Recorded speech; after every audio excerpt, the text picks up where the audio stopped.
Halo bos, welcome back to my YouTube channel Zakaria Sidik.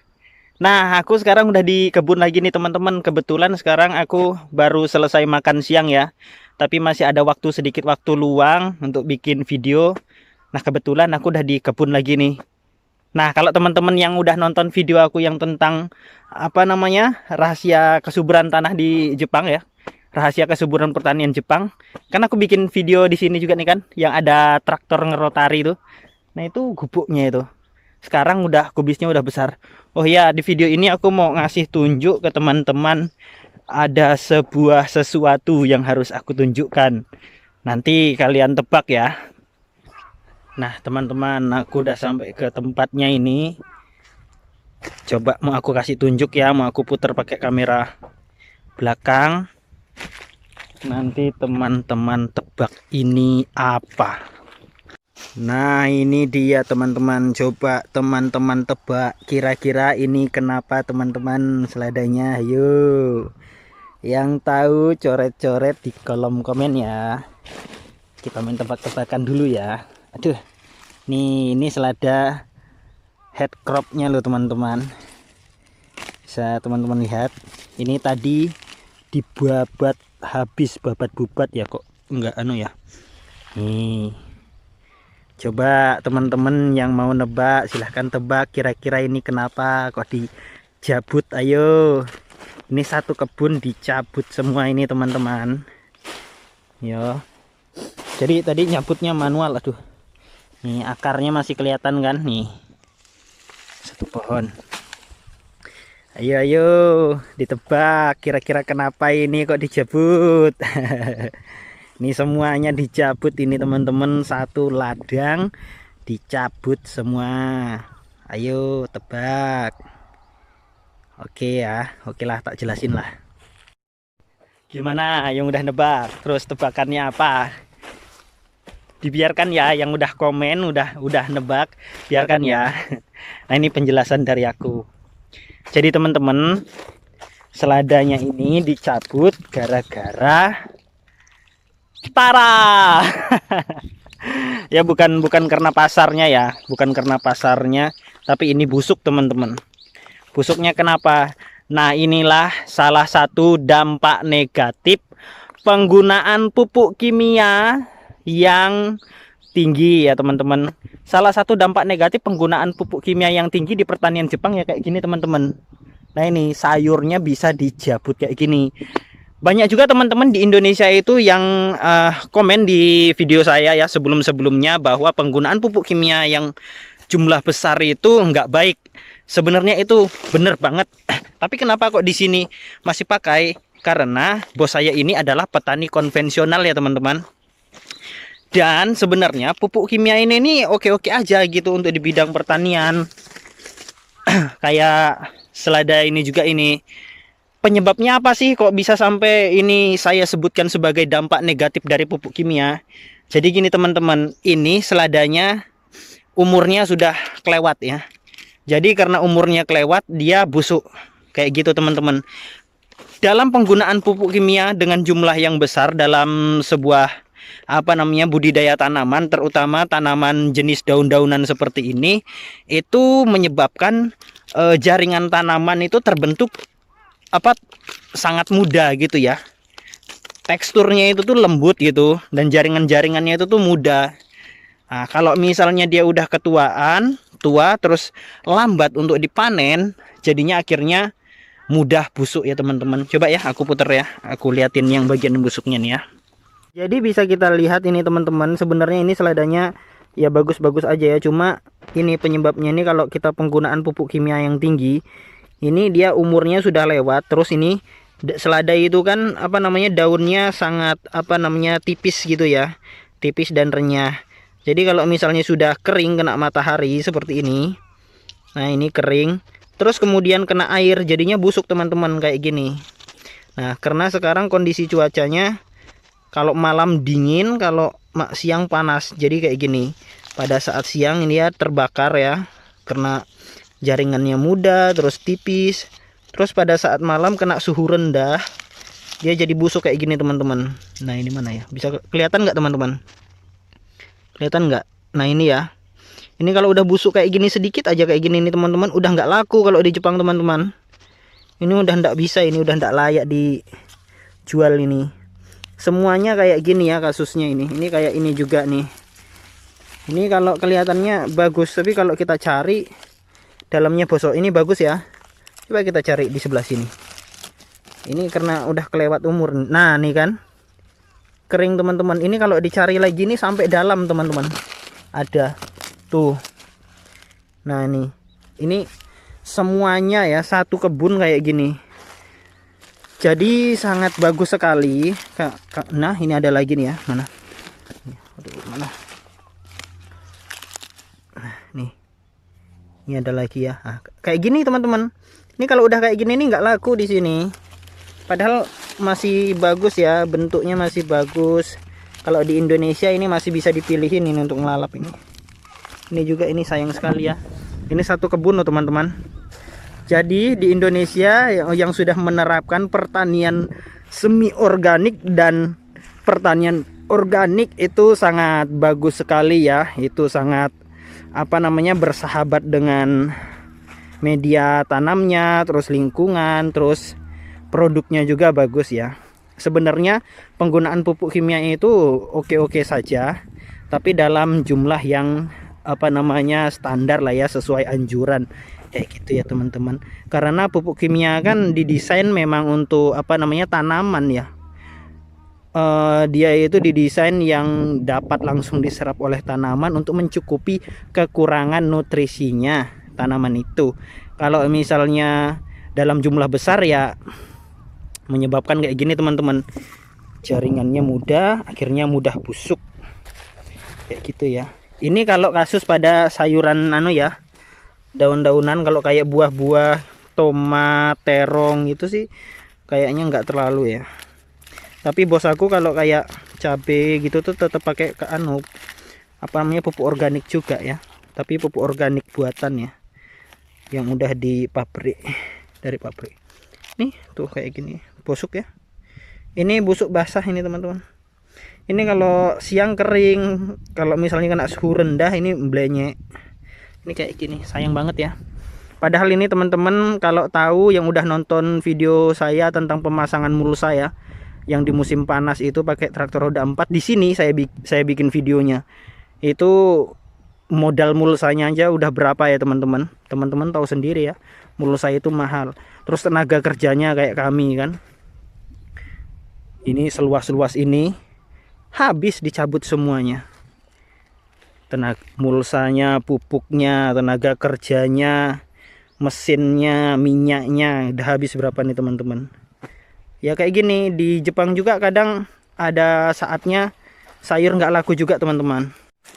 Untuk sekarang sendiri harga cabai bos saya, kemarin saya ngobrol dengan beliau, nanya satu kardusnya harganya 1.500 yen ya. Satu kardus isinya 5 kilo.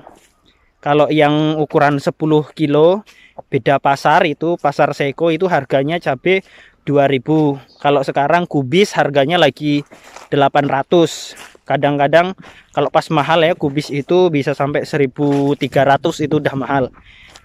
Kalau kayak selada keriting ya, selada keriting sekarang lagi mahal. Itu harganya sekitar 1.300, 1.200-an ya.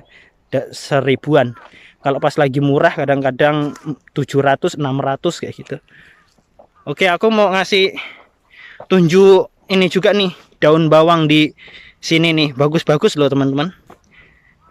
Ini ya, putar dulu ya kameranya ya. Nah ini teman-teman, daun bawang di Jepang kayak gini ya. Tapi ini bukan punya kami ya, bukan punya bos aku ya, punya tetangganya. Daun bawangnya ini belum siap panen ya, walaupun sudah sebesar-besar ini ya, udah sejempol-jempol ya. Ini daun bawang di Jepang teman-teman. Bisa kalian lihat, sangat subur ya. Subur banget pokoknya daun bawangnya di sini. Itu kalau misalnya udah besar, siap panen itu sejempol kaki.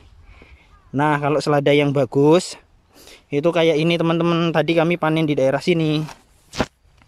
Nah, ini umurnya, ini juga pure menggunakan pupuk kimia teman-teman, tapi umurnya masih apa namanya, masih enom, masih muda. Kalau digini kan masih agak lembut ya. Nah ini lagi jos-josnya panen ini, lumayan ya, lagi bagus-bagusnya. Nih tadi bekas panen ini, jadi habis panen mulsanya langsung dicabut kayak gini. Jadi mulsa di sini itu cuma 1 kali pakai aja teman-teman, 1 kali pakai langsung buang. Bukan dibuang sih, di apa namanya, store ke daur ulang. Dan kita itu bayar, ngasih ke sana itu bayar. Ini ya, tengok nih seladanya, montok ya teman-teman, gede. Nah ini kalau di Indonesia mau berapa belas ribu ya satu ini. Bagus banget ini. Ini pure ya, pupuk kimia ya. Tapi masih oke lah teman-teman, karena umurnya masih apa namanya, belum kelewat. Kalau udah kelewat umur, bosok. Nih, daunnya kan tipis kayak gini teman-teman. Kan belum ini, tengok nih kalau kelihatan nggak ya di kamera.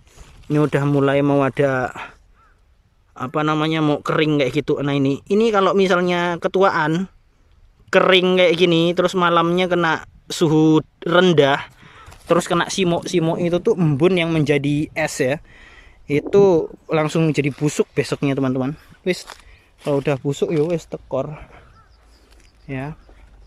Di sini selada, di sini daun bawang, terus di situ ada kubis. Wah, kalau di Indonesia teman-teman ada kayak gini ya, ini udah swasembada pangan Indonesia ini. Udah pamor, wis geleleng lek kata wong Jawa ya. Pokoknya wis geleleng lah pokoknya.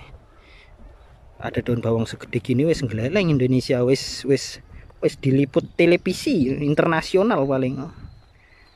Soalnya ada petani-petani yang organik dan semi organik itu juga banyak ya, yang udah diliput apa namanya, media internasional juga itu ya. Aku nonton di YouTube tuh. Ini kubisnya bagus-bagus, masih muda ya, baru belajar mengcrop ini. Jadi panen itu yang paling gampang itu panen kubis, cepet. Kalau misalnya tengahnya nggak busuk ya, busuk kena hangkok itu penyakit. Bukan penyakit sih, busuk tengah itu loh. Kalau teman-teman petani kubis pasti tahu, biasanya itu di daunnya itu ya kayak selada ini tadi ya, busuk kayak gitu. Tapi ya umum ya teman-teman, kalau misalnya kita itu penggunaan pupuk kimianya cukup tinggi, resikonya ya kayak tadi itu ya, selada kita yang di situ, di sini juga ya hampir ya. Kubis juga penyakitnya hampir sama, bukan penyakit sih itu ya. Ya termasuk lah, bisa dipicu dengan keadaan, terus ditunggangi oleh apa namanya, oligarki. Oligarki sih, ditunggangi sama jamur, jadinya menjadi penyakit. Kayak pejabat kita gitu kan, udah jadi pejabat terus ditunggangi utang, dia korupsi. Itu teman-teman, aku nih jalan-jalan aja sih, pengen ngasih tunjuk ke teman-teman kalau misalnya penggunaan pupuk kimia yang tinggi itu dampak negatifnya ya kayak gitu. Untuk teman-teman yang sudah menggunakan pupuk organik pure, misalnya murni organik, itu sangat jos gandos ya, dilanjutkan ya. Mudah-mudahan selalu lancar rezekinya ya. Organik itu kan bagus untuk lingkungan dan kesehatan. Ya wes, gitu aja dulu teman-teman.